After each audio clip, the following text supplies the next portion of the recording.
प्रयागराज सलैया साहित्य संसार में आपका हार्दिक स्वागत है। भीष्म साहनी की मशहूर कहानी मौसी वाचन आपके समक्ष करना चाहता हूँ।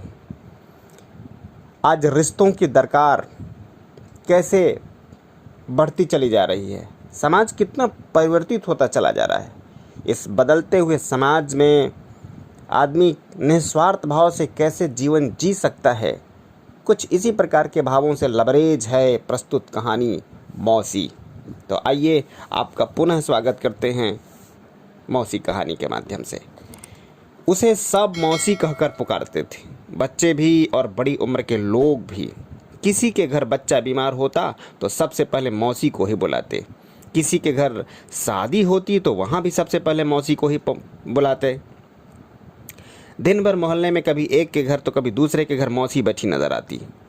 दोपहर होते होते मौसी स्कूल के फाटक पर जा पहुंचती। छुट्टी की घंटी बजती और बच्चे भागते हुए बाहर निकलते। कोई लड़का उनके कंधों पर बस्ता डाल देता तो कोई उनके गले में। मोहल्ले के सभी बच्चे उनके साथ हो लेते थे। मौसी कौन थी, कहाँ से आई थी, कोई नहीं जानता था। यह भी कोई नहीं जानता था कि मौसी कब इस मोहल्ले में आई थी। रोज दोपहर ढलने पर मौसी नीम के पेड़ के तले पहुंच जाती थी। वहां सभी बच्चे खेला करते थे। मौसी को बच्चों के साथ खेलना, उन्हें कहानियां और चुटकुले सुनाना बहुत पसंद था।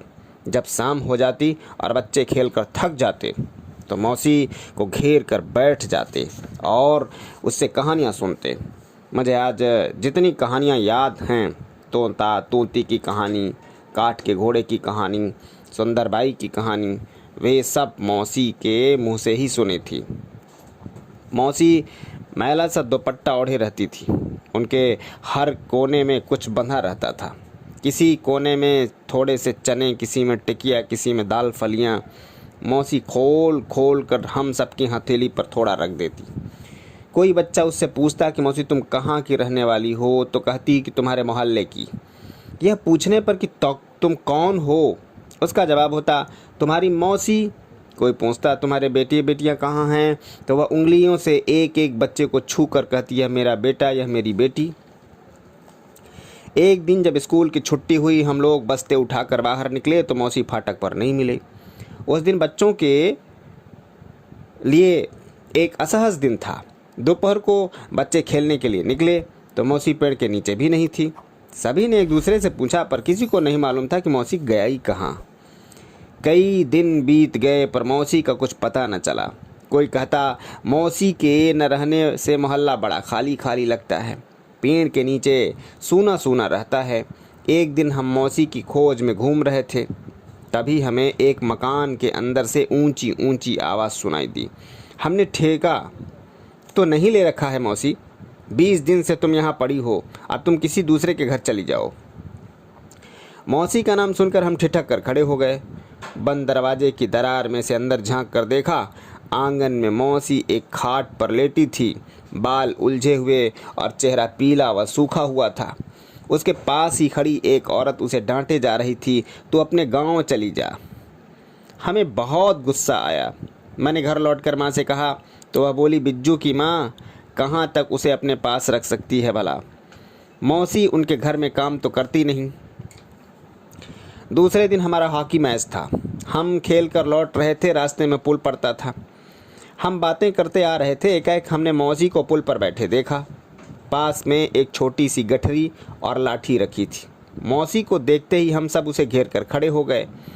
तू इतने दिन कहाँ थी मौसी, यहाँ क्यों बैठी हो, एक ने पूछा। मैं यहाँ से जा रही हूँ बेटा, कहते हुए मौसी की आंखें भर आईं। तू तो बीमार थी मौसी, तबीयत कैसी है, बलदेव ने पूछा। बेटा मैं ठीक हो गई हूँ, देखते नहीं अपने पैरों से चल कर यहाँ तक आई हूँ। तू क्यों जा रही है मौसी, तू मत जा। कुछ देर तक मौसी के साथ बता लड़के आगे बढ़ गए, पर थोड़ी दूर जाने पर मुड़कर देखा तो मौसी पुल पर बैठी रो रही थी। उसके आंसू थम नहीं रहे थे। सहसा सभी लड़के लौट पड़े।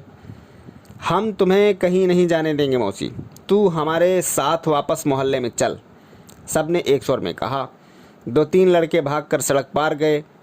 जहां एक दुकान के सामने खाट बिछी थी, वे खाट उठा लाए। उस पर उन्होंने मौसी को ज़बरदस्ती बैठा दिया, साथ में गठरी और लाठी भी रख दी। फिर खाट उठाकर सभी बच्चे मोहल्ले की ओर चल दिए। खाट को हम लोग धीरे से नीम के पेड़ के नीचे ले आए। कन्हैया भागकर अपने घर से दरी और तकिया उठा लाया। योगराज अपने घर से एक कटोरा दूध, गोपाल अपने घर से लैंप उठा लाया। बलदेव के पिता डॉक्टर थे, वह अपने पिता को क्लिनिक से खींच लाया। मौसी बीमार है, आप चलकर देखिए। लड़के आपस में बारी बांधने लगे कि मौसी के पास रात के पहले पहर में कौन रहेगा और दूसरे पहर में कौन। अब मैं मर भी जाऊं तो तुम लोगों को छोड़कर कहीं भी नहीं जाऊंगी, कहकर मौसी ने तसल्ली दी। तब जाकर सबको चैन आया। इस तरह मौसी मोहल्ले में लौट आई। बच्चों ने उसे जाने ही नहीं दिया। फिर भी वह स्वयं भी कहने लगी, अब मैं अपने बच्चों को छोड़कर कहीं नहीं जाऊंगी। बच्चों के उत्साह को देखकर उनके घर वालों को भी मौसी की चिंता होने लगी। शीघ्र ही मौसी को रहने के लिए जगह मिल गई। हमारे स्कूल में ही हेड मास्टर जी ने उसे काम पर रख लिया, वहीं एक कोठरी भी रहने के लिए दे दी। इस बात को बहुत बरस बीत चुके हैं। मौसी अब भी वहीं है। अब वह स्कूल की प्याऊ में बैठी बच्चों को पानी पिलाती है। जाड़े के दिनों में स्कूल के आंगन में धूप में बैठ जाती है। बच्चे उसे घेरे रहते हैं। मौसी बच्चों को कहानियाँ सुनाती है। कभी कभी लाठी टेकती हुई मोहल्ले का चक्कर काटती है। सभी घरों में झांक घर वालों की कुशल क्षेम पूछती है। फिर सांझ ढले अपनी कोठरी में लौट आती। जय हिंद, वंदे मातरम।